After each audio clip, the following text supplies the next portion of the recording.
All right, last topic. Hey, Sky Judge. Last topic. Odell Beckham Jr. Yeah. We heard some of the chatter last week. He had that vague response to a question about his future in Cleveland. Then came the story from Mary Kay Cabot, the Cleveland Plain Dealer, that, according to unnamed sources, he's being wasted in a dysfunctional offense. Then came the news he needs sports hernia surgery. Then came Jay Glazer's report that Odell Beckham Jr. is telling people from other teams, coaches, and players he wants out of Cleveland. It looks like he's not going to be with the Browns next year. Well, yeah, I don't know what to think of it there. Again, I mean, have they optimized what they thought or optimized what they could get out of Odell Beckham Jr. in that offense? Certainly not. Who's to blame? Freddie Kitchens? Well, I think it has to start there. Yeah, it starts there. It goes to Baker Mayfield too. I think who's missed him a few times in every game. And then I'm going to put a little blame on Odell Beckham Jr. for not being there in OTAs and things like that too. So it goes around. Don't get me wrong. I love OBJ, but I'm not going to. That's got to be painful to you. Well, yeah, twice in one day you've called out your heroes. Well, yeah, you've told Aaron Rodgers that the Scotch bit is overplayed, and now you're saying that OBJ should have been there for the offseason program. If I can't be real with those two guys who know that I am the president of both of their fan clubs, then nobody can be real with them. That's all I'm trying to say there. But I guess the one, listen, I knew he was banged up. I had heard from a lot of people that he hasn't been 100% healthy the whole year. He was battling with things in preseason when I was there during training camp. And then, I think the thing that troubles me the most is just the Jay Glazer stuff. Jay is connected. Jay talks to a lot of players. He's got a lot of coaches. He's heard this from somebody directly. And it doesn't take much. All it takes is Beckham saying it to one of the people guy who's on Glazer's network, and there it is. It could be. And Jay's tentacles reach out farther than that. They do, because he's involved with a lot of players, with off the field training and things like that too. So, that's to me where it is a little bit troubling. I would think Odell would be happy in Cleveland from the standpoint of there's a lot of things to be happy about as far as the future there. I mean, Baker Mayfield, I still believe in him. He's there in a locker next to his best friend Jarvis Landry. There's talent on that offense. Nick Chubb is arguably the best running back in football. So, and we'll see what happens with the coaching, their coaching department. I don't know. That's going to be a factor. I think that will be a big factor. Because I think he desperately wants to create something like the Patriots or just play for the Patriots. But he sees how buttoned up the Patriots organization is, and he sees how undisciplined the Browns are. And look, I want to go a level higher. Yeah. I mean, John Dorsey is a great identifier of talent. He is.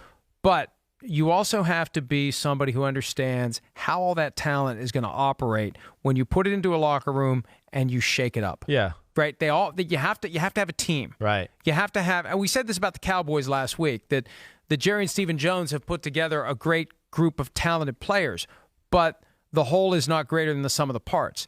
That's what you need. And there's too many dysfunctional personalities in that Cleveland locker room. And when you throw a head coach who's admittedly learning on the fly, that's not the way to get the best possible team. No, yeah, I mean, you're right. I think to your point, those are the decisions that John Dorsey's going to have to make, after the season.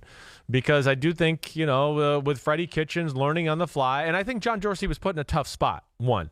He couldn't let Freddie Kitchens just walk out the door and go somewhere else. Because if he went somewhere else and had another great year as an offensive coordinator, everybody in the world would have gone, hey, what the hell? Why didn't we keep Freddie Kitchens? He's an offensive mind. He knows how to work with Baker Mayfield, everything like that. Well, here's the danger. If you hire a defensive coach last year and it keeps working, then this is the year that you lose Freddie Kitchens. Like, what the hell? That too. And I argued in favor of that. Just go ahead and make the guy the coach. Exactly. But you also have to know when to pull the plug. Yes, right. And I would think that is certainly a big conversation with the Cleveland Browns right now. Whether Freddie Kitchens is that right guy to lead them into the future, and maybe if not, they need to find that personality who can blend the locker room together and pretty much say, hey, no, I'm the new sheriff in town. I love all you guys' personalities, but we're going to keep it in check right here. We're not going to cross this line. Like Baker, you will not be talking about the training staff, and you shouldn't have to tell him that. I get it. I know. He's young and he's honest. I don't care. I know. You can be honest and still be. He's trying to stick up for Odell. That's what he's really trying to do. I know, but look. And we hear about this with the Eagles. It's emotional intelligence. Yeah. And I thought Baker Mayfield got it. He's still immature, and you wonder how much of it is immaturity and how much of it is he's just an asshole. Yeah.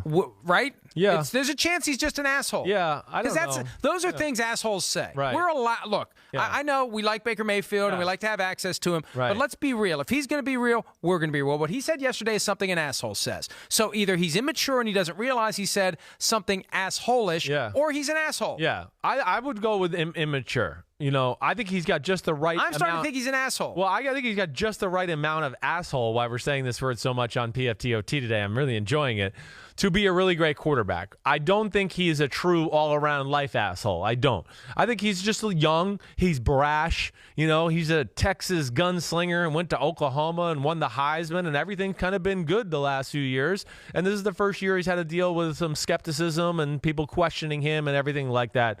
And, yes, he just hasn't handled it all perfectly. That's the biggest problem. But I still love him as a quarterback. I'm not ready to go down asshole lane with him and you need yet. to have asshole tendencies to run a team. Yes, you do. need to be able to yell and scream at the right time. Right. But you can't go up and calmly call out the training staff. Right. That's a dick move. It is. You know, but it is. But to me, so again, he's either immature, he's an asshole, or he's a dick, or he's some combination of the three. It's immature because we've heard coming out in the draft too that he was the most well-liked quarterback anybody had ever seen by the training staff at Oklahoma, the weight staff, all of them. They loved him. Yeah, he never called any of them out publicly. No, I think, and again, I think he loves the training staff there in Cleveland. I think he just went overboard with trying to kind of deflect some criticism of Odell Beckham Jr., and it just went wrong. And that's really where I'll leave it. Yeah, Look, Hey, you know what? We love Baker Mayfield. We're just trying. We're trying to.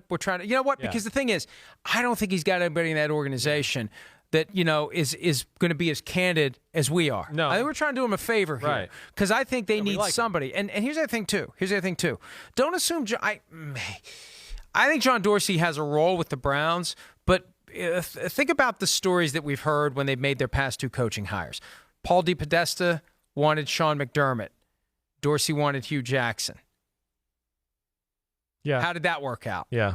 Dorsey wanted Freddie Kitchens. DePodesta wanted Kevin Stefanski. How's that working out? I just wonder at what point DePodesta is going to acquire more influence in the organization and whether or not ownership should put him in a spot where you try to work it out just right. Sure. Because John Dorsey is a great identifier and evaluator of talent. Great eye. What kind of a team builder is he, though? Yeah, right. And maybe you need to rely on somebody else to help be the guy that's to build the captain. team that's going to work together. Yeah, I get you. Anyway. I get you. Let's go. And you know what? Something's holding the Browns back. You're an asshole. And I'm proud of it. Yep, I know. I've been an asshole for a long time. You are. You're the king of assholes. Hey, it's gotten me this far. Why stop now? Everybody have a great day. We'll be back again tomorrow. We need to come up with a show that works in the word like asshole and friends. I think we can work it that out. would work? Don't worry. You know right. it. Everybody have a great day. We'll see you Tuesday. Chris and an asshole. I'm an asshole.